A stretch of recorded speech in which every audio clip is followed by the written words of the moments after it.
Hello! Hello! అమ్మా! నేను నీతో మాట్లాడను. పో! ఎందుకు బంగారం? ఎందుకు మాట్లాడనంటున్నావు?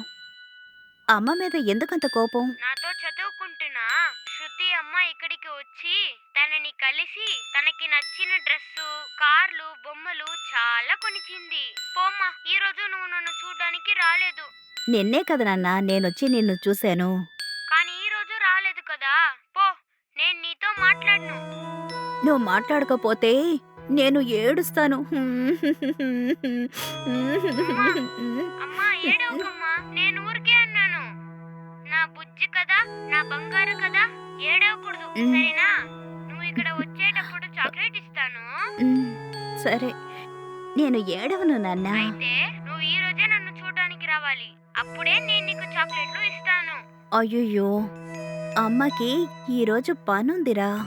నేను రేపొచ్చి నిన్ను చూస్తాను. సరేనా? రేపా? సరే. అయితే నువ్వే నాకు చాక్లెట్లు కొనివ్వాలి. సరేనా? సరేరా బంగారం. శృతికి కూడా కలిపి తీసుకురా. మర్చిపోవద్దు. సరేనా? నీకు, శృతి పాపకి కేకులు, చాక్లెట్లు, కారు, బొమ్మలు ఇవన్నీ అమ్మ కొనుక్కొని తీసుకొస్తాను. సరేనా? బొమ్మలు, కార్లు భలే! మా మంచి అమ్మ. నా బంగారం. తినేసి బాగా నిద్రపోండి. అమ్మ ఉదయాన్నే వచ్చి మిమ్మల్ని చూస్తాను. సరేనా? ఓకే అమ్మా. Good night. Love you. Love యూరా బంగారం. Good night. సరే నేను ఫోన్ పెట్టేస్తాను. బాయ్.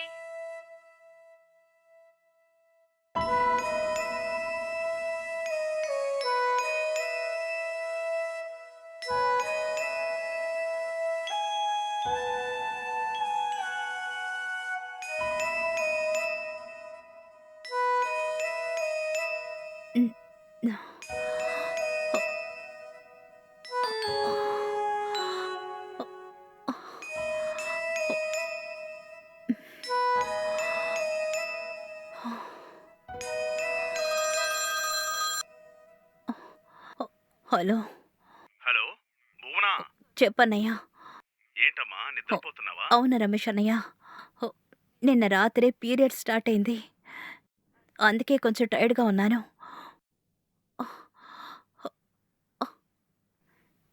చెప్పన్నయ్య, ఏదైనా ముఖ్యమైన విషయమా? సారీ అమ్మా, నేను నడక్కుండానే ఈ రోజు ఒక అపాయింట్మెంట్ ఫిక్స్ చేశాను. ఏంటి రమేష్ అన్నయ్య, నీకు బాగా తెలుసు కదా! ఇది నా అవసరం కోసం మాత్రమే నేను చేస్తున్నాను. అది కాకుండా ఇప్పుడు నాకు పీరియడ్స్. అందుకని నాకు చాలా టైర్డ్‌గా ఉందన్నయ్య. ప్లీజ్ ఈ అపాయింట్మెంట్‌ని క్యాన్సిల్ చేసేయండి. భువనా, నీ క్యారెక్టర్ గురించి నాకు బాగా తెలుసు. నీకు ఇష్టం లేని పని నేనెప్పుడూ చేయనని నీకు బాగా తెలుసు. ఇది నువ్వు అనుకుంటున్నట్టు రెగ్యులర్ అపాయింట్మెంట్ కాదు. జస్ట్ 1 అవర్ నువ్వు తన పక్కనే కూర్చొని మాట్లాడితే చాలు. ఓకేనా అమ్మా? మాట్లాడ్డానికి ఎందుకు ఆయన నా దగ్గరికి రావాలి? ఇంకెవరినైనా చూసుకోమనండి అన్నయ్య. మాట్లాడడం అంటే ఫ్యామిలీ గురించి మాట్లాడడం కాదు. ఇది నీకు సంబంధించిన ఇంటర్వ్యూ అపాయింట్మెంట్. ఇంటర్వ్యూవా? ఏమంటున్నావన్నయ్య? నన్ను ఇంటర్వ్యూ తీసేయంతగా నేను ఏమంత గొప్పగా సాధించాను? కానీ ఇంటర్వ్యూ చేయడానికి వచ్చే వ్యక్తి నిన్నే ఇంటర్వ్యూ చేస్తానని మొండి పట్టు పడుతున్నాడు. ఏమిటన్నయ్య మీరు? నన్ను ఇంటర్వ్యూ చేసి ఏం చేయబోతున్నారు? అంతేకాకుండా ఫోటోస్, వీడియోస్ కూడా వాళ్ళు తీస్తారు. హ్, ఆహా! ఇదంతా నాకు సెట్ అవ్వదన్నయ్య. అవునా? ఈ రోజు నిన్ను ఇంటర్వ్యూ చేయడానికి వస్తున్న వ్యక్తి పేరు మిస్టర్ చంద్రశేఖర్. అతనొక జర్నలిస్ట్. ఆడవాళ్ళ గొప్పతనం గురించి చెప్పే చాలా కథలు రాశారు. నిన్ను ఇంటర్వ్యూ చేయడానికి దాదాపు 3 నెలలుగా నన్ను ఫాలో అవుతున్నారమ్మా. నేను అతని గురించి బాగా కనుక్కునే దీనికి ఒప్పుకున్నాను. అంతేకాకుండా తనతో పాటు ఎవ్వరూ రారమ్మా. కాబట్టి నువ్వు అనుకుంటున్నట్టు ఎటువంటి ఫోటోలు, వీడియోలు తీయరు. బాగా ఆలోచించి ఒక నిర్ణయం తీసుకోమ్మా. నేనేమో అతనికి ఓకే చెప్పాను. మీరింతగా చెప్పడం వల్ల నేను దీనికి ఒప్పుకుంటున్నానన్నయ్య. ఏమీ తప్పుగా జరగకుండా మాత్రం చూసుకోండి. ఎందుకంటే అది నా కొడుకు జీవితాన్ని రేపు ఏ విధంగానూ బాధించకూడదు. ఖచ్చితంగా అమ్మా. ఈ ఇంటర్వ్యూ నీ జీవితంలో చిన్న మార్పు తీర్పుని కలిగిస్తుందని నేను భావిస్తున్నాను. అతను కరెక్ట్ గా 3 గంటలకు వస్తానని చెప్పారమ్మా. నీ నంబర్ ఇచ్చాను, నీకు ఫోన్ చేస్తారు. సరే అన్నయ్య.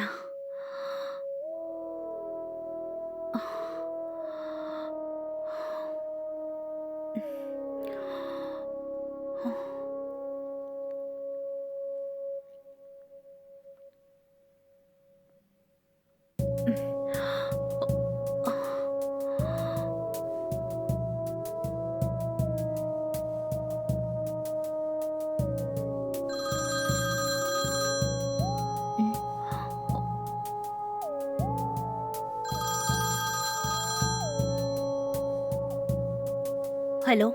హలో, మీరు భువనానే కదా? అవును. మీరు? రమేష్ మీ నెంబర్ ఇచ్చారు. నా పేరు చంద్రశేఖర్. నేను ఒక జర్నలిస్ట్ని. ఆ, ఆ, సార్ రమేష్ అనే చెప్పారు. ఓకే ఓకే, ఇదే నా వాట్సాప్ నెంబర్. మీరు మీ లొకేషన్ షేర్ చేశారంటే నేను మిమ్మల్ని తిన్నగా వచ్చి కలుస్తాను. Okay sir. ఓకే.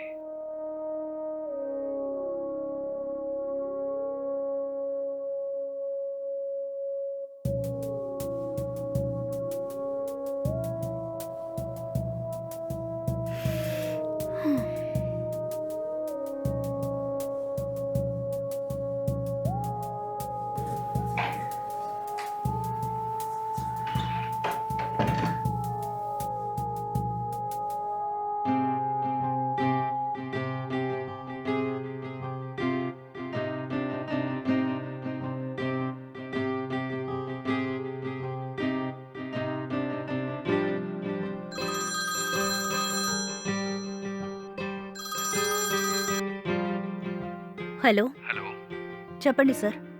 భువనా, నేను చంద్రశేఖర్ని. మీరు పంపించిన లొకేషన్కి వచ్చేసాను. ఎగ్జాక్ట్గా ఎక్కడండి మీ ఇల్లు? మీ పక్కనే వాటర్ ట్యాంక్ ఉంటుంది చూడండి సార్. వాటర్ ట్యాంక్ ఉంది. ఆ, ఆ వాటర్ ట్యాంక్ పక్కన రైట్లో 3వ ఇల్లు సార్. ఓకే ఓకే, ఇదిగో వస్తున్నా. అలాగే సార్.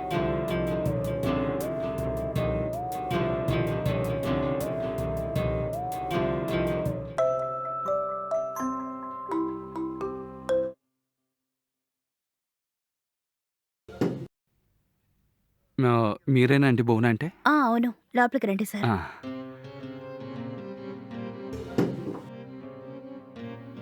కూర్చోండి sir. Thank you. Sir tea coffee ఏదైనా తీసుకుంటారా? నో థ్యాంక్స్, నీళ్ళు మాత్రం చాలు. Okay sir.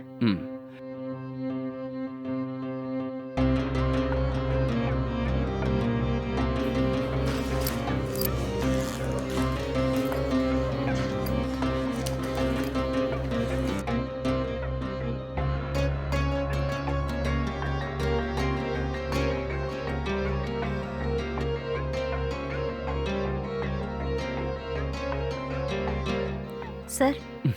Thank you.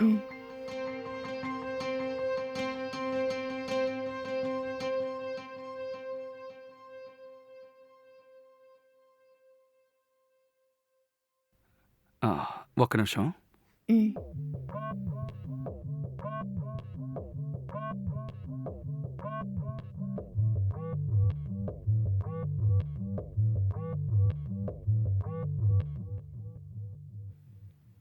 నన్ను ఇంటర్వ్యూ తీయడం వల్ల ఎవరికి ఏం ప్రయోజనం సార్? ఈ ఇంటర్వ్యూ చూసి మీలాగే ఉండే అమ్మాయిలో లేదా మీ కస్టమర్లలో ఎవరో ఒకరు ఈ ఇంటర్వ్యూ వల్ల మారారనుకోండి, అది ఈ ఇంటర్వ్యూ చేయడం వల్ల సక్సెస్ అని నేను అనుకుంటాను. సరే సార్. నా గురించి ఏదో తెలుసుకోవాలని చెప్పారట. ఏమిటి సార్? ఏం తెలుసుకోవాలి చెప్పండి. మీరు ఎన్నేళ్ళగా ఈ ఫీల్డ్లో ఉన్నారు? అసలు మీరు ఈ ఫీల్డ్కి రావాల్సిన కారణం ఏంటో నేను తెలుసుకోవచ్చా? రాజమండ్రి పక్కనున్న నిడద ఊలే మా సొంత ఊరు. నాన్న రైస్ మిల్లో పనిచేసేవారు, అమ్మ ఇల్లు చూసుకునేవారు. మా ఇంటికి నేనొకే అమ్మాయిని. నన్ను వాళ్ళు జాగ్రత్తగా చాలా ప్రేమగా పెంచారు. మా ఊళ్ళో ఉన్న గవర్నమెంట్ గర్ల్స్ స్కూల్లో నేను 10th చదువుతున్నాను. హఠాత్తుగా ఒకరోజు మా అమ్మ ఒంట్లో బాగోకుండా అయిపోయింది. ఊళ్ళో ఉన్న హాస్పిటల్లో 1 వారం ట్రీట్మెంట్ ఇచ్చారు. కానీ మా అమ్మని కాపాడలేకపోయారు. మా అమ్మ చనిపోవడం మా నాన్న తట్టుకోలేకపోయారు. 1 నెలకి పైగా పనికి వెళ్లకుండా ఎవరితోనూ మాట్లాడకుండా సరిగా భోంచేయకుండా ఉండేవారు. ఇలాగే ఉంటే మా నాన్నకు కూడా ఏదైనా అయిపోతుందని నేను చాలా భయపడ్డాను. మా నాన్న బంధువులందరూ కలిసి ఆయనకి ఇంకొక పెళ్లి చేసి పెట్టారు. రెండో పెళ్లి చేసి పెడితే ఆయన లైఫ్ మారుతుందని అనుకుంటే నా లైఫే పూర్తిగా మారిపోయింది. నా చిన్నతనం నుండి గవర్నమెంట్ ఎగ్జామ్ రాసి ఏదైనా గవర్నమెంట్ ఉద్యోగానికి వెళ్ళాలని నా కోరిక. కానీ మా పిన్ని 10వ క్లాస్ తర్వాత నన్ను స్కూలుకే పంపించలేదు. ఉదయం 5 గంటలకు లేస్తే రాత్రి 12 గంటలైనా కూడా నిద్రపోవడం కుదరదు. అన్ని పనులు మా పిన్ని నా చేత చేయిస్తూ ఉంటారు. మా నాన్న కూడా మా పిన్నికి వ్యతిరేకంగా ఒక్క మాట కూడా మాట్లాడరు. మా ఇంట్లో ఉండడానికే నాకు అస్సలు ఇష్టం లేదు. అలాగే 3 ఏళ్ళు అక్కడే ఉన్నాను. హఠాత్తుగా ఒకరోజు మా నాన్న పనిచేసిన రైస్ మిల్ని మూసేశారు. మా నాన్న సంపాదన కట్ అవ్వడం వల్ల అప్పు బాధ ఎక్కువైంది. అందుకని మా పిన్ని నన్ను ఒక గార్మెంట్స్లో పనికి చేర్పించింది. ఆ తర్వాత నేను ఒక్కరోజు కూడా మా ఇంట్లో నేను ప్రశాంతంగా నిద్రపోలేదు. ఇంటి పనులు, గార్మెంట్స్ పనులు అని ఒకరోజు అనేది నాకు 1 గంటలాగా గడవడం ప్రారంభించింది. అప్పుడే ఆ గార్మెంట్స్లో పనిచేస్తున్న చంద్రు నన్ను ఇష్టపడుతున్నట్లు చెప్పాడు. నాకు అతను నచ్చాడు. మా ఇంట్లో నేను పడే కష్టాల్ని చూసి నన్నిల్లు వదిలి వచ్చేయమన్నాడు. నేను అతన్ని నమ్మి వచ్చేశాను. మేమిద్దరం ఒక గుళ్ళో పెళ్లి చేసుకున్నాం. మా చేతిలో ఉన్న డబ్బుతో ఒక చిన్న ఇల్లు అద్దె తీసుకున్నాం. కానీ అది కూడా నాకు ఎక్కువ రోజులు లేదు. 1 నెల రోజులు కాపురం చేసి హఠాత్తుగా చంద్రు నన్ను వదిలేసి వెళ్ళిపోయాడు. అప్పుడే అర్థమైంది వాడు నన్ను యూజ్ చేసుకోవడం కోసమే ప్రేమ నాటకం ఆడాడు అని. ఆ తర్వాత నేను ఎక్కువగా నమ్మిన చంద్రువే నన్ను మోసం చేశాడు అనుకుని నా జీవితాన్ని అంతం చేసుకుందాం అనుకున్నాను. కానీ విధి రాసిన రాత నేను గర్భవతినయ్యాను. నా కోసం కాకపోయినా నా కడుపులో పెరుగుతున్న బిడ్డ కోసమైనా జీవించాలనుకున్నాను. నాకు హెల్ప్ చేస్తానని చెప్పి వచ్చిన చంద్రు ఫ్రెండ్ కూడా నాతో తప్పుగా నడుచుకోవడానికి ప్రయత్నించాడు. అందుకని ఉన్న ఇంటిని ఖాళీ చేసి నేను ఒక హాస్టల్కి వెళ్ళి చేరాను. అక్కడ నాతో పాటు నాకు రూమ్మేట్ ద్వారా నాకొక సూపర్ మార్కెట్లో పని దొరికింది. అక్కడికి వెళ్ళిన 2వ రోజు ఆ సూపర్ మార్కెట్లో మేనేజర్ ఆయన రూమ్కి పిలిచారు. అందుకని ఆ పనిని మానేసి ఒక పిల్లల ఆశ్రమంలో వంట పనికి వెళ్ళాను. 1.5 సంవత్సరం అక్కడ ఎటువంటి సమస్య లేదు, అంతా బానే ఉంది. అక్కడ పనిచేస్తూ ఉండగానే నాకు బిడ్డ పుట్టింది. అక్కడే నా విధి నా జీవితంతో ఆడడం మొదలుపెట్టింది. ఆ ఆశ్రమాన్ని నడుపుతున్న జానకి అమ్మ ఒంట్లో బాగోకుండా హఠాత్తుగా ఒకరోజు మరణించారు. ఆ తర్వాత ఆ ఆశ్రమం మొత్తం వాళ్ళ ఆయన కంట్రోల్కి వెళ్ళిపోయింది. అందుకని ఆయన కూడా నాతో తప్పుగా నడుచుకోవడానికి ప్రయత్నించారు. అందుకని ఆ ఆశ్రమం వదిలేసి బయటకు వచ్చేశాను. ఒక ఇల్లు అద్దెకి తీసుకొని అక్కడ ఉండేదాన్ని. పిల్లోడిని ఒంటరిగా వదిలేసి ఎక్కడికి పనికి వెళ్ళడం కుదరలేదు. చేతిలో ఉన్న డబ్బంతా అయిపోయింది. హఠాత్తుగా పిల్లడికి ఒంట్లో బాలేదు. హాస్పిటల్ ఖర్చులకు కూడా డబ్బు లేకుండా అల్లాడిపోయాను. నాకు తెలిసిన ఎంతో మందిని డబ్బడిగినా కూడా దొరకలేదు. నా శీలమా, బిడ్డ ప్రాణమా అనే ప్రశ్నలో నాకు నా బిడ్డ ప్రాణమే ముఖ్యమని అనిపించింది. చివరికి నాకు వేరే దారే లేకుండా నా బిడ్డ ప్రాణాలు కాపాడుకోవడం కోసం ఈ వృత్తికి నేను రావాల్సి వచ్చింది. నేను నా అవసరానికే ఈ వృత్తికి వచ్చాను.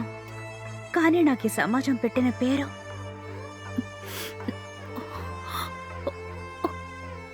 అప్పుడే రమేష్ అన్నయ్య నాకు పరిచయం అయ్యారు. ఇది నేను నా వృత్తిగా మార్చుకున్న తర్వాతే ఎవరి వల్ల నాకు ఎటువంటి సమస్య రాకుండా, భయమే లేకుండా నేను ప్రశాంతంగా నిద్రపోగలుగుతున్నాను. మ్మ్. ఆ, ఒక వ్యక్తి మంచివాడుగానో లేక చెడ్డవాడుగానో మసలాలంటే వాళ్ళ అమ్మా నాన్న పెంపకం బట్టే ఉంటుంది. అది నిజం కాదు.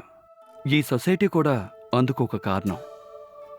సరే, మిమ్మల్ని వెతుక్కుంటూ వచ్చే కస్టమర్లు ఎలాంటి మానసిక స్థితిలో వస్తారు? వాళ్ళని మీరు ఎలా ఫేస్ చేస్తారో కాస్త చెప్తారా? వస్తారు సార్. ఉమ్, కొంతమంది ఆశ కోసం వస్తారు, కొంతమంది డబ్బుతో ఏం చేయాలో తెలియకుండా నన్ను వెతుక్కుంటూ వస్తారు. అలాగే ఒకరోజు ఇక్కడికి ఒక 19 ఏళ్ల కుర్రాడు నన్ను కలవడానికి వచ్చాడు తెలుసా.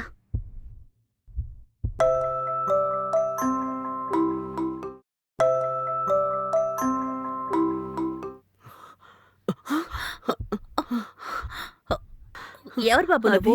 ఏం కావాలి నేను నీకు? ఇక్కడికి ఆయన చెప్తేనే వచ్చాను మేడం. చెప్పండి అన్నయ్య. కస్టమర్ వచ్చారా అమ్మా? లేదన్నయ్య, ఒక చిన్న కుర్రాడే వచ్చాడు. ఏం సమస్య తెలియడం లేదు. సరే, వాడితో మాట్లాడి పంపించేసి తర్వాత మీకు కాల్ చేస్తాను. ఆ తర్వాత మీరు కస్టమర్ని పంపించండి. అయ్యో బోనా, ఆ. ఆ చిన్న పిల్లాడే కస్టమర్, బాగా చూసుకొని పంపించు, సరేనా? ఉంటాను. ఆంటీ, రమేష్ సారే పంపించారాంటీ. సరే, లోపలికి రా. ఉమ్.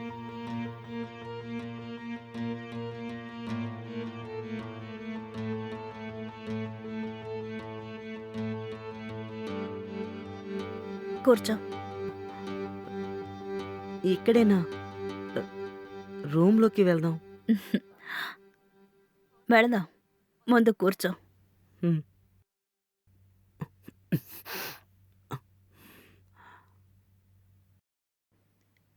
ఏం తీసుకుంటావు? Coffee, tea? మీరేమిచ్చినా తీసుకుంటానంటీ. హ్మ్.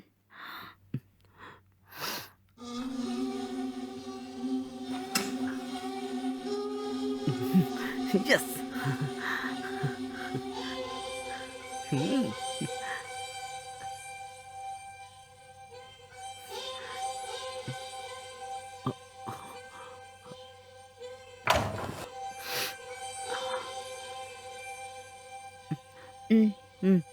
Thanks aunty.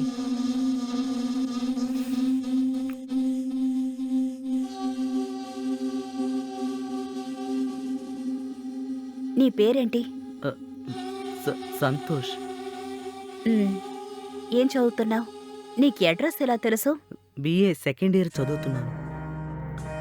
కాలేజీలో ఉన్న నా ఫ్రెండ్స్ అందరూ ఒక అమ్మాయి దగ్గరికి వెళ్ళొచ్చి చాలా ఓవర్ యాక్షన్ చేస్తున్నారు. అందుకే వాళ్ళకి నేను గొప్పోడినని చూపించుకోవాలి, చాలా గొప్ప అనిపించుకోవాలి. అందుకనే నేను ఈ అడ్రస్ని కనిపెట్టి వచ్చాను. నీ చదువుకి ఫీజు ఎవరు కడుతున్నారు? ఈ ప్రశ్న ఏంటంటీ? మా నాన్నే కడుతున్నారు. నీ మిగతా ఖర్చులకి, తర్వాత ఇక్కడికి రావడానికి డబ్బెవరిచ్చారు? సరే, దీనికోసం నువ్వు ఎంత ఇచ్చావు? 10,000 చెప్పారు. 2,000 అడ్వాన్స్గా ఇచ్చాను. 2,000 రూపాయలు అడ్వాన్సు. ఆ డబ్బు నీకెలా వచ్చింది? నీకెవరిచ్చారు? అది మా నాన్నే ఇచ్చారు. మీ నాన్న ఏం పని చేస్తున్నారు? ప్రైవేట్ సెక్యూరిటీ సర్వీసులో వాచ్మెన్గా పనిచేస్తున్నాడు. హ్మ్. ఏం బాబు, మీ నాన్న ఎన్ని రోజులు రాత్రి నిద్రని కోల్పోయి తన కొడుకు బాగా చదువుకొని మంచి ఉద్యోగానికి వెళ్ళి గొప్పవాడు కావాలనే కదా నిన్ను కష్టపడి చదివిస్తున్నారు. వాళ్ళు జీవితంలో ఎంత కష్టపడినా తన కొడుకు ఏమాత్రం కష్టపడకూడదు అని డబ్బు ఖర్చు పెట్టి నిన్ను చదివిస్తున్నారు. ఆ డబ్బు ఇప్పుడు నువ్వు దేనికోసం ఖర్చు పెడుతున్నావని అర్థమవుతుందా? నీకో విషయం చెప్పనా? కాలేజీలో నువ్వు చదువుతున్నా ఆ 4 ఏళ్లలో నువ్వు జీవితంలో మర్చిపోలేని విధంగా ఎన్నో సంఘటనలు జరగచ్చు. అందులో మంచి సంఘటనలు మాత్రం నువ్వు ఎప్పుడూ గుర్తుంచుకోవాలి. చెడ్డవాటిని నువ్వు మనసులో తలుచుకుంటూ ఉన్నావు అంటే అది ఏ రోజుకైనా నిన్ను తప్పుడు దారినే నడిపిస్తుంది. ఒకరోజు నీకే తెలియకుండా నిన్ను తప్పుడు మార్గంలో నడిపిస్తుంది. ఆ తర్వాత నీ జీవిత గమ్యమే మారిపోతుంది. నీకోసం మీ నాన్న అమ్మ పడే కష్టం అంతా వృధా అయిపోతుంది. నేను చెప్పేది నీకు అర్థమవుతుందా? అర్థమైందనుకుంటాను. ఇదంతా ఒక విషయమే కాదు. నువ్వు బాగా చదువుకొని ఒక పెద్ద ఉద్యోగానికి వెళ్ళి బాగా సంపాదించడం మొదలుపెట్టేవో అనుకో, ఇవన్నీ తానుగా నిన్ను వెతుక్కుంటూ వస్తుంది. అప్పుడు నువ్వు కోరుకుంటున్నవన్నీ నీకు దొరుకుతాయి. ఇప్పుడు మీ నాన్న నీకిచ్చిన డబ్బుని నీ చదువుకి మాత్రమే నువ్వు ఖర్చు పెట్టాలి, అర్థమైందా? లేదు, ఇది ఖచ్చితంగా నీకు కావాలి అంటే పద, రూమ్లోకి వెళదాం. నేను రెడీనే.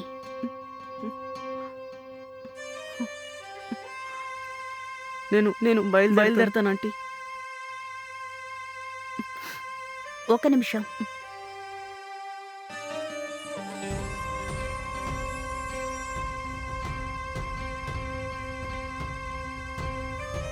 ఇదిగో,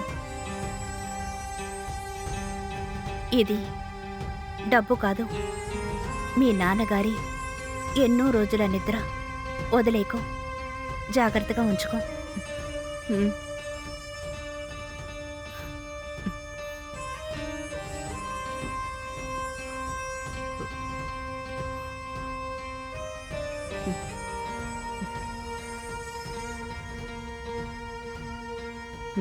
వెళ్ళరా,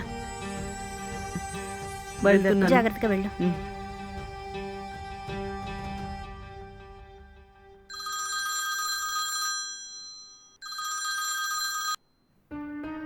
హలో, హలో, చెప్పండి అన్నయ్య.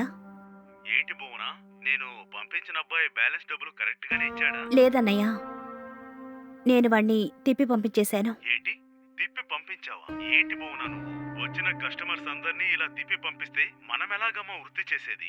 అవును, ఇతనితో సమస్య ఏంటి నీకు? చిన్న కుర్రాడన్నయ్య వాడు. అవునా, వాడు చిన్న కుర్రాడైతే నీకేంటి? మనకు కావాల్సింది డబ్బు, అది ఇస్తున్నాడా లేదా? మనకు కావాల్సింది అదే. ఇలా వచ్చే ప్రతి కస్టమర్ ని వెనక్కి తిరిగి పంపిస్తే మనం ఎలాగమ్మా బతికేది? నువ్వే ఆలోచించు. ఏంటమ్మా నువ్వు? ఇలా చూడండి అన్నయ్య, నేను చేస్తున్నది తప్పుడు పని కావచ్చు, కాదండో లేదు, కానీ నా మనసాక్షికి విరుద్ధంగా నేను ఏమి చెయ్యలేను. వాడు పాపం చిన్న కుర్రాడన్నయ్య. ఏదో బుద్ధి తక్కువ ఇలా వచ్చాడు. వాడి భవిష్యత్తు చెడిపోవడానికి నేను కారణంగా ఉండకూడదన్నయ్యా.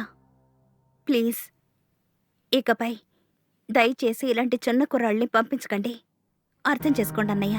ఏంటి భువన, ఇలా అంటే ఎలా? నీలాంటి వాళ్ళని నమ్మే కదా నేనుంది. ఇలాగే అందరూ కారణాలు చెప్తే నేను ఈ వృత్తి ఎలా చేయను? నువ్వే చెప్పు. లేదన్నయ్య, వచ్చిన కస్టమర్ని నేను తిప్పి పంపించినా కూడా మీకు రావాల్సిన కమిషన్ ఖచ్చితంగా వచ్చేస్తుంది. నేను మీకు పంపిస్తాను, మీరు దిగులు పడకండి. ఏంటి భువన, నువ్వు చేసేది కరెక్ట్ కాదో నువ్వే ఒక్కసారి ఆలోచించుకో. సరే, నేను ఉంటాను.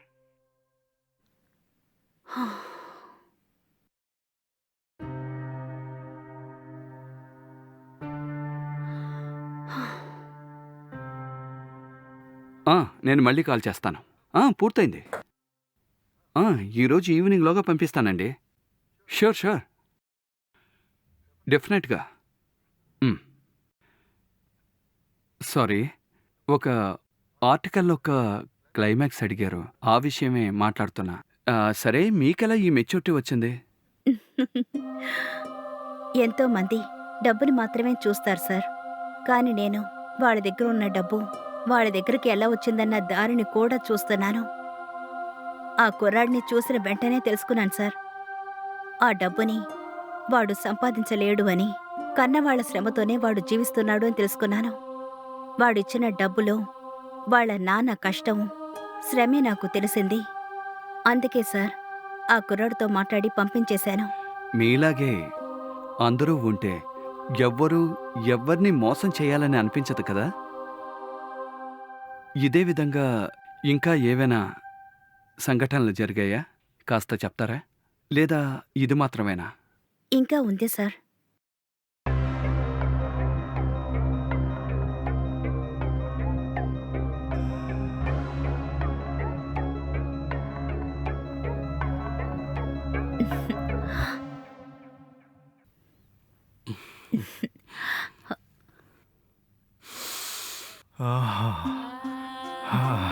What a smell! బాదం స్మెల్ భలే ఉందండి. అందులోనూ మీ చేతులతో. ఏంటి? ఆ, అది ఏం లేదు, బాదం. మ్,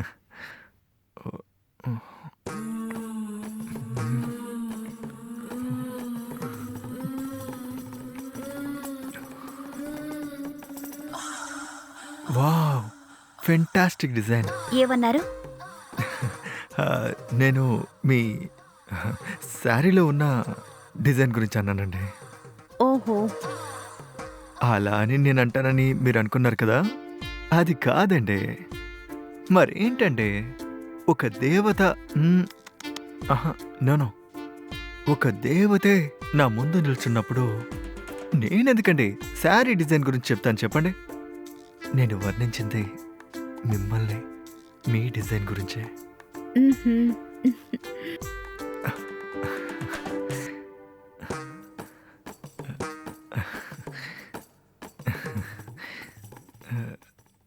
నా కళ్ళకు కనిపించిన కలువ పువ్వా. ఏమిటి? ఆ,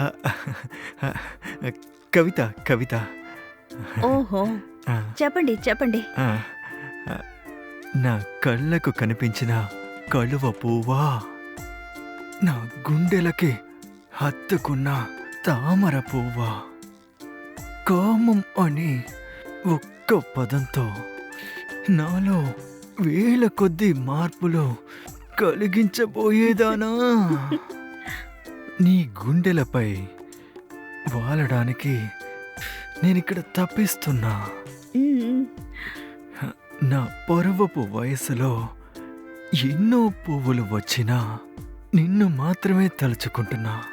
నువ్వు దక్కితే నాకు అన్నీ దక్కినట్టే.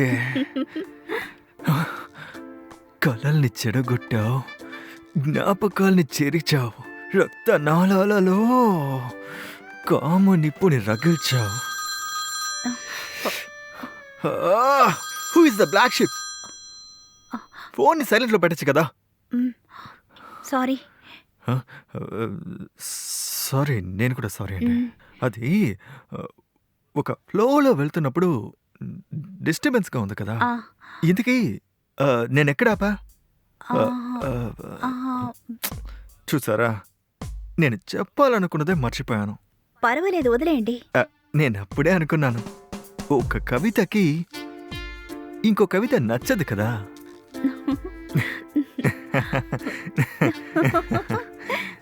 మీరు చాలా జాలీ టైప్ అనుకుంటాను సూర్య. మీతో ఆ, ఏ అమ్మాయి అయినా సరే ఆ, నవ్వుతూనే ఉంటారు. మీ వైఫ్ ఆ, చాలా అదృష్టవంతురాలు. ఏంటండి, నేను మీకు అలా కనిపిస్తున్నానా? ఆ, ఏ? నాకు ఇంకా పెళ్ళే కాలేదండి. I'm still bachelor, you know. Oh, okay okay. కానీ అతి త్వరలోనే ఈ బ్యాచులర్ ఫ్యామిలీ మెన్ కాబోతున్నాడు. Oh super. అమ్మాయిని చూసేశారా? యా, ఎంగేజ్మెంట్ కూడా అయిపోయిందండి. ఓహో, congratulation Surya. Thank you thank you. ఆ, సూర్య, ఆ. నేను ఒకటి అడిగితే మీరు తప్పుగా అనుకోరుగా? అడగని బోనా, నేనెందుకు తప్పుగా అనుకుంటాను? మ్యారేజ్ చేసుకోబోతున్నారు, మరి మీరు ఇక్కడికెందుకు? ఆ, ప్లీజ్ నన్ను తప్పుగా అనుకోకండి. అడగాలనిపించింది, అందుకే అడిగాను. ఇందులో తప్పే ఉందండి. మీరు ఓపెన్గా అడగడం నాకు బాగా నచ్చింది. I like you. మ్, ఇప్పుడు కొత్తగా ఒక కంపెనీకి మనం జాబ్కి అప్లై చేస్తే ఎక్స్పీరియన్స్ కావాలని అడుగుతారు కదా. మ్, ఎందుకు అడుగుతున్నారు? వాడికి ఎక్స్పీరియన్స్ ఉంటే వాడు బాగా పని చేస్తాడని ఒక నమ్మకమే కదా. మ్. I'm right? Yeah, absolutely right. మీరు గమనించారా, ఇక్కడ పనికే ఎక్స్పీరియన్స్ అవసరం అవుతుంది, మరి మ్యారేజ్కి అవసరం అవుదా? అందులోనూ ఈ first night experience is very expensive, right? So ఆ ఎక్స్పీరియన్స్ కోసమే ఇక్కడికి మిమ్మల్ని వెతుక్కుంటూ వచ్చాను. Wow, great. డోంట్ వరీ, మీ ఎక్స్పీరియన్స్కి నేను గ్యారంటీ. థ్యాంక్ యూ అండి. మీ ఫియాన్సీ పేరేమిటో నేను తెలుసుకోవచ్చా? తప్పకుండా. ఆమె పేరు స్వాతి. మ్, ఆవిడేం చేస్తున్నారు? ఆమె ఒక పెద్ద సాఫ్ట్వేర్ ఇంజనీర్. ఓకే. అవును, ఆ. స్వాతి మీలాగే ఎక్స్పీరియన్స్ కావాలనుకొని ఇంకెవరి దగ్గరికైనా వెళితే స్టాప్ ఇట్ బోనా. మీరేంటి ఇలా తెలిసే మాట్లాడుతున్నారా? అయ్యయ్యో ఎందుకు టెన్షన్ అవుతున్నారు? టెన్షన్ అవ్వకండి సూర్య. ఎక్స్పీరియన్స్ మీకు మాత్రమే ఉంటే సరిపోతుందా? మీరు మ్యారేజ్ చేసుకోబోతున్న అమ్మాయికి కూడా ఉండాలి కదా. ప్లీజ్ బోనా, ఆమె గురించి మాట్లాడకండి. తను చాలా మంచి అమ్మాయి. మ్మ్హ్మ్. మీరు చేసుకోబోయే అమ్మాయి మీద అంత నమ్మకమా? ఇదే నమ్మకమే కదా ఆవిడికి కూడా మీ మీద ఉంటుంది. ఆ నమ్మకాన్ని కాపాడాల్సింది మీ బాధ్యతే కదా. ఆవిడి నమ్మకాన్ని చెడగొట్టే విధంగా నడుచుకుంటున్నారే, ఇది మీకు న్యాయంగా ఉందా?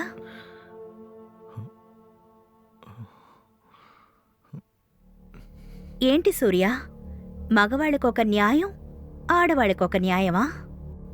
మీరు ఎలా మీ ఫ్యూచర్ వైఫ్ ఫ్రెష్గా రావాలని కోరుకుంటున్నారో అదే విధంగానే కదా ఆవిడ అనుకుంటారు.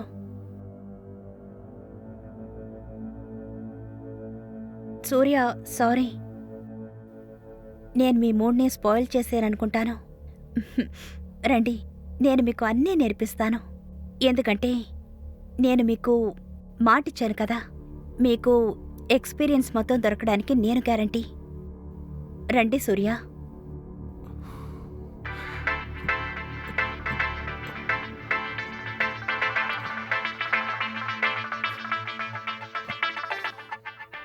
తీసి మాట్లాడండి సూర్య, మీ స్వాతియే కదా. ఫస్ట్ నైట్ ఎక్స్పీరియన్స్ కోసం ఇక్కడికొచ్చానని చెప్పండి. తీసి మాట్లాడండి.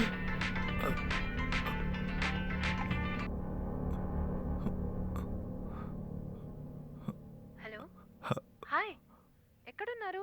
ఇంట్లోనే ఉన్నారా? మన మ్యారేజ్కి నా ఫ్రెండ్ని ఇన్వైట్ చేయడానికి వచ్చాను. ఓ అలాగా, మీ ఫ్రెండా? ఆ, ఆమె పేరేంటి? భువనేశ్వరి. ఓహో, ఆమె నాకు ఫ్రెండ్ అనడం కంటే సిస్టర్ లాంటిదే. ఓ సిస్టరా? సరే, నేను తర్వాత కాల్ చేస్తాను. సిస్టర్, మీరు ఖచ్చితంగా నా మ్యారేజ్కి రావాలి. మ్,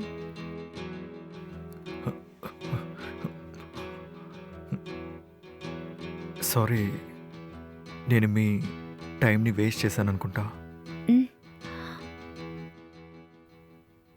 సిస్టర్ని చెప్తున్నారు, తర్వాత ఏ అర్థంలో నేను ఇది తీసుకోగలను?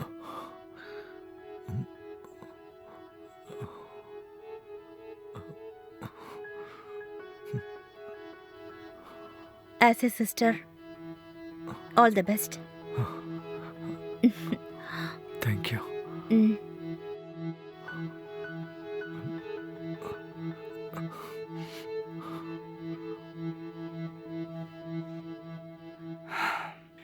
మీతో మాట్లాడుతున్న కొద్దీ నాకు ఎంతో అనుభవం వచ్చింది. మీరు తప్పుగా అనుకోకపోతే మీ బిడ్డ గురించి తెలుసుకోవచ్చా? అశ్విన్ తన పేరు. మ్, ఫస్ట్ స్టాండర్డ్ చదువుతున్నాడు. మ్.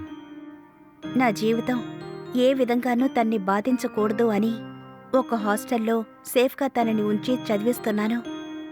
ఇంకా ఏమైనా ఆసక్తికరమైన విషయాలు ఉన్నాయా?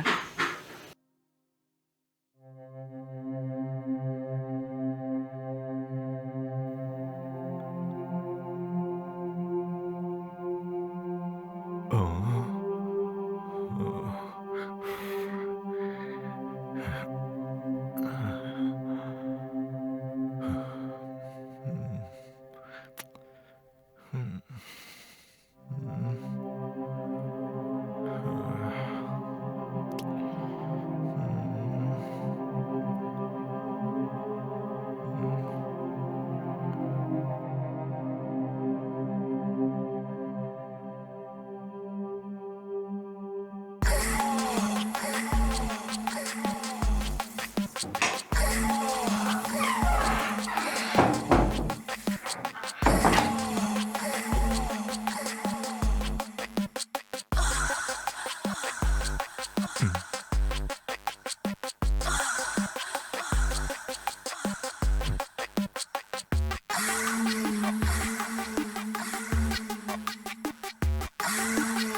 మ్.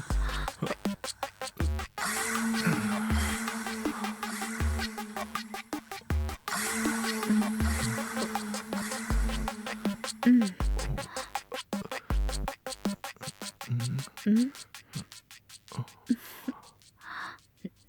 ఏమైంది?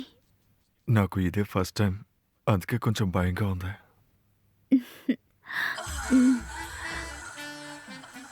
ఫస్ట్ టైం అందరికీ ఇలాగే ఉంటుంది. ఓ, భయపడకండి, నేను చూసుకుంటాను.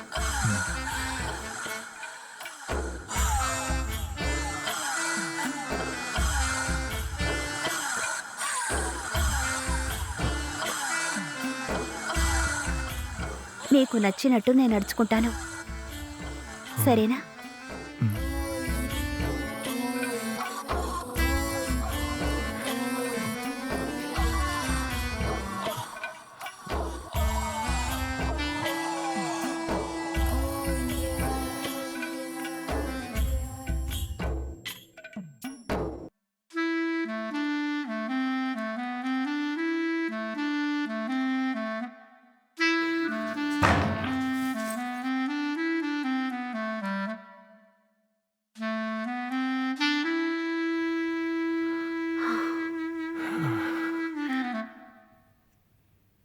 ఏమిటి, మీరు తృప్తిగానే ఉన్నారు కదా? చిన్నప్పటి నుంచి డబ్బులు సంపాదించాలి, ఆస్తులు వెనకేయాలి అని కష్టపడి అన్నీ సంపాదించాను. నేను అనుకున్న దానికంటే ఎక్కువే సంపాదించాను. కానీ అన్నీ సంపాదించాక వెనక్కి తిరిగి చూసినప్పుడు నాకంటూ ఒక జీవితాన్ని సంపాదించుకోలేకపోయాను. నాకిప్పుడు 45 ఏళ్ళు అవుతున్నాయి, కాబట్టి యవ్వనము పోయింది. యవ్వనంలో అనుభవించాల్సిన సంతోషము పోయింది. ఇప్పుడు నాకు అన్ని సౌకర్యాలు ఉన్నాయి, కానీ వాటిని చూసుకోవడానికి ఒక్క సంతానం కూడా లేదండి. నేను నిన్ను ఓపెన్గా ఒకటి అడగచ్చా? మ్, అడగండి. నేను నిన్ను పెళ్లి చేసుకోవాలనుకుంటున్నాను. నువ్వు నా జీవిత భాగస్వామిగా వస్తావా?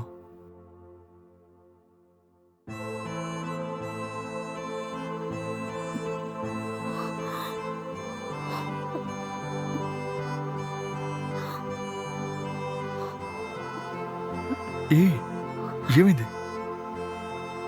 ఇదైనా తప్పుగా అడిగానా? చాలా సంతోషంగా ఉంది మిమ్మల్ని పెళ్లి చేసుకొని మీకిద్దరు పిల్లల్ని కని. రోజు ఉదయం తొందరగా మీకు ముందుగానే లేచి టిఫిన్ రెడీ చేసి మిమ్మల్ని పిల్లల్ని నిద్ర లేపి మిమ్మల్ని ఆఫీస్కి పంపించి పిల్లల్ని స్కూల్కి పంపించి మధ్యాహ్నం లంచ్ రెడీ చేసి మీకు పిల్లలకి పంపించి సాయంత్రం మీరు ఇంటికి వచ్చేంత వరకు మీకోసం తల నిండా పువ్వులు పెట్టుకొని వేచి ఉండి మీరు వచ్చిన తర్వాత మీకు కావాల్సిన డిన్నర్ని రెడీ చేసి హ్మ్. మీకు తినిపించి మీరు తిన్న పళ్ళంలోనే నేను తిని మ్హూ. మీరు నిద్రపోవడానికి వెళ్ళేటప్పుడు మీ కాళ్ళు నొక్కి మీ కోరిక ప్రకారం నడుచుకొని తర్వాత వారంలో ఒక్కరోజు మీతో పాటు నేను కూడా బైకులో మీ వెనక కూర్చొని మిమ్మల్ని గట్టిగా పట్టుకొని బీచ్, పార్క్, థియేటర్ అంటూ జాలీగా లైఫ్ని ఎంజాయ్ చేస్తాను. ఇలాగంతా మాట్లాడడానికి బాగుంది కదా? కాస్త ఓపెన్గా మాట్లాడు. ఇంతవరకు నేను చెప్పిందంతా ప్లస్ పాయింట్ మాత్రమే, కానీ జీవించడానికి ఇది మాత్రమే సరిపోదు. ఏ ఎందుకు సరిపోదు? ఒక కుటుంబ జీవితంలో అప్ అండ్ డౌన్ వచ్చి తీరుతుంది. భవిష్యత్తులో నేను ఎప్పుడైనా తెలుసో తెలియకో నేను ఏదైనా తప్పు చేస్తే ఒక భర్తగా మీకు నా మీద కోపం వచ్చి తీరుతుంది. ఒక భార్యగా నాకు కూడా మీ మీద కోపం వస్తుంది కదా. దీంట్లో జరిగే గొడవనే తగాదా అని అంటారు. అది బానే ఉంటుంది, కానీ ఆ కోపంలో మీరు ఒక్క మాట నువ్వు అలాంటి దానివే కదా అని ఒక్క మాట అన్నా కూడా, లేదా నేను ఒక్క మాట మిమ్మల్ని అక్కడే కదా కలుసుకున్నాను అని అంటే కూడా భార్యాభర్తలన్న బంధానికే అర్థం లేకుండా పోతుంది. నాకు చాలా మనశ్శాంతిగా ఉంది. నేను మిమ్మల్ని ఎంతగా తృప్తిపరిచి ఉంటే మీరు నన్ను పెళ్లి చేసుకుంటాను అని అడుగుంటారు. మీరు చెప్పిన ఆ ఒక్క మాటే నాకు అంగీకారం ఇచ్చినట్టుగా ఉంది.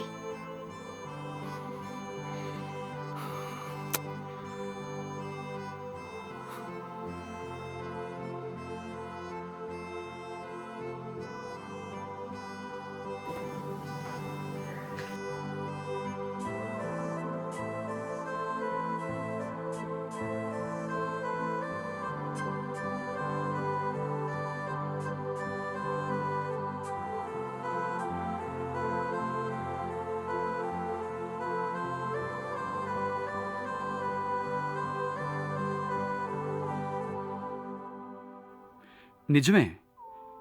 మీరు చెప్పినట్టుగానే ఆయన్ని మీరు పెళ్లి చేసుకున్నారంటే ఏదో ఒక చిన్న చిన్న గొడవల్లో మనస్తాపాలు రావచ్చు. మీ మనసు గాయపడేటట్టు జరగచ్చు. ఛాన్స్ ఉంది. అయినా కూడా మీరు కాస్త ఆలోచన చెప్పుండాల్సింది అనిపిస్తోంది. ఎందుకంటే మామూలుగా గొడవలు పడని భార్యాభర్తలంటూ లేరుగా. తప్పకుండా ఆలోచించేదాన్ని సార్. ఒకవేళ ఆయన 4-5 సంవత్సరాలకి ముందే వచ్చి అడుగుంటే నేను ఒప్పుకోనుండేదాన్ని. నా జీవితం ఈ పాటికి సవ్యంగా ఉండేది. కాని ఇలా చూడండి, ఇప్పుడంతా ప్రశ్నార్థకంగా ఉంది. సరే, నాకొక చిన్న డౌట్ ఉంది. అడగచ్చా? ఏంటి? అడగండి. మీరు ఇక్కడికి వచ్చే కస్టమర్లందరి దగ్గర ఈ విధంగానే ఫస్ట్ నైట్ సెటప్లో స్వాగతం పలుకుతారా? లేదు లేదు, వచ్చేవాళ్ల కోరికను బట్టే అలా జరుగుతుంది. ఓహో. ఆ రోజు వచ్చిన వారికి పెళ్లి కాలేదు. ఇలాంటి సెటప్ అంతా ఆయన చూడలేదని చెప్పారు. అందుకనే ఆయన కోసం ఆ రోజు అలా అరేంజ్ చేశాను. మీ ప్రశ్నకి సమాధానం అదే. ఈ చోటుకి వచ్చిన ఒకరికి నేను కూతురుగాను, ఆయన నాకు తండ్రిగాను మారిన సంఘటన జరిగింది.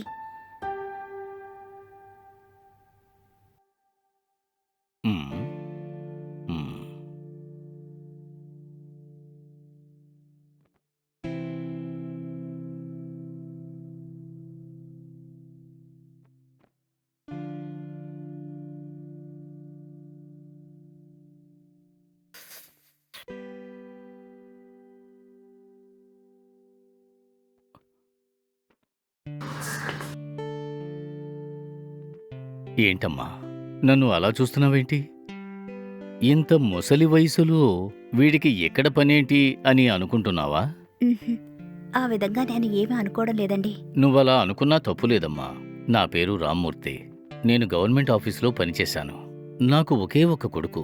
వాడు బాగా చదువుకున్నాడు. ఇప్పుడు ఫారిన్లో 2 చేతులా సంపాదిస్తున్నాడు. వాడికి పెళ్లి చేసి మనవలు మనవరాళ్లతో ఒకే ఇంట్లో సంతోషంగా గడపాలని కోరుకున్నాను. కాని నేను అనుకున్న దానికి వ్యతిరేకంగా జరిగిపోయింది. నా కొడుకు పెళ్లి చేసుకుని వాడి పిల్లల్ని తీసుకుని ఫారిన్కి వెళ్ళి సెటిల్ అయిపోయాడు. నా భార్య కూడా మనవలని మనవరాళ్లను చూసుకోవాలని తను కూడా వెళ్ళి వాడి దగ్గర ఉండిపోయింది. ఇక్కడ నేను ఒంటరిగా ఉండిపోయానమ్మా. నన్ను చూసుకోవడానికి ఎవ్వరూ లేరు. ఓదార్పుగా మాట్లాడడానికి కూడా ఎవ్వరూ లేరమ్మా. నేను రిటైర్ అయి 6 ఏళ్ళయ్యింది. మనసంతా బాధతో నిండిపోయిందమ్మా. ఈ 6 ఏళ్లలో నన్ను పలకరించే దిక్కు కూడా లేదమ్మా. చాలా వేదనగా ఉందమ్మా.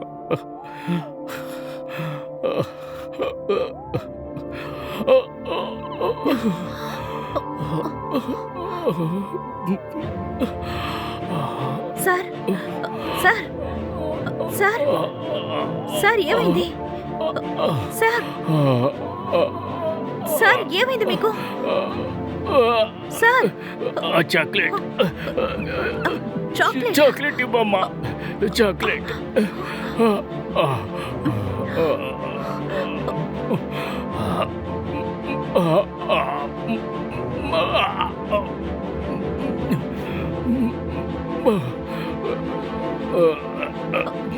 సార్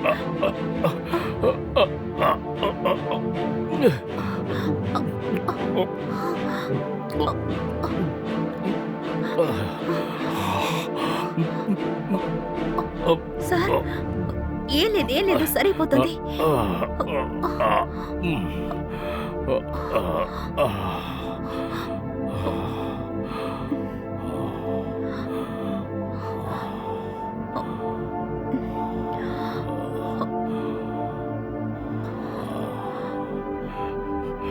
చాలా థ్యాంక్స్ అమ్మా. నాకు లో షుగర్ ఉందమ్మా. నాకు ఏ సమయంలో ఏం జరుగుతుందో ఎవరికీ తెలియదు. నన్ను చూసుకోవడానికి నాకంటూ ఎవరూ లేరమ్మా. అదే నా సమస్య. కానీ ఇప్పుడు నువ్వు నన్ను చూసుకున్నావు కదా, ఇదేనమ్మా నాకు కావాలి.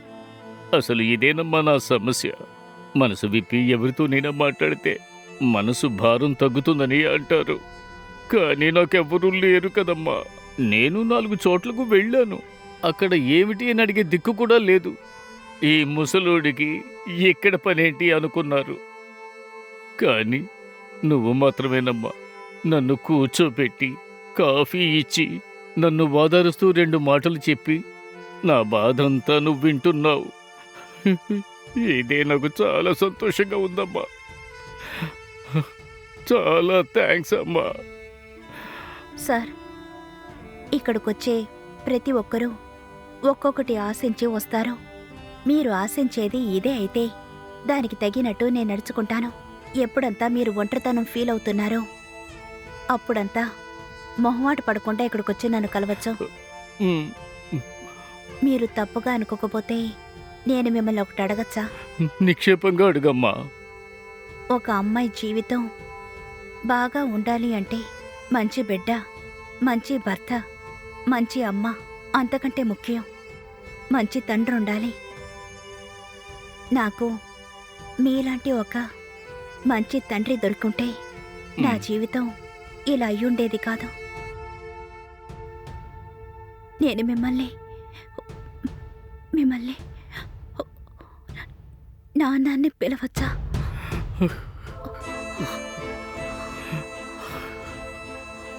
నేనేమైనా తప్పుగా మాట్లాడుంటే నన్ను క్షమించండి. నువ్వు కూడా నా కూతురువేనమ్మా.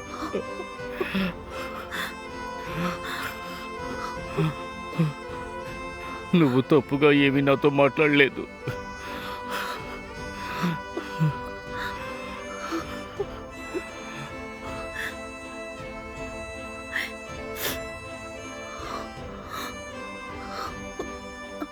తామర పువ్వు లాంటి వారు మీరు. అందువల్లే భగవంతుడు మిమ్మల్ని బురదలో పెరిగేటట్టు చేశారు. చేసే పనే దైవం అంటారు. అందుకని మీరు చేసే పనిని కరెక్ట్ అని అనడం లేదు. కానీ అదే సమయంలో ఇలాంటి స్థానంలో ఉన్న మిమ్మల్ని తప్పుగా చూసే ఈ సముదాయం ఒకరోజు ఖచ్చితంగా మీ పరిస్థితి అర్థం చేసుకుంటుంది.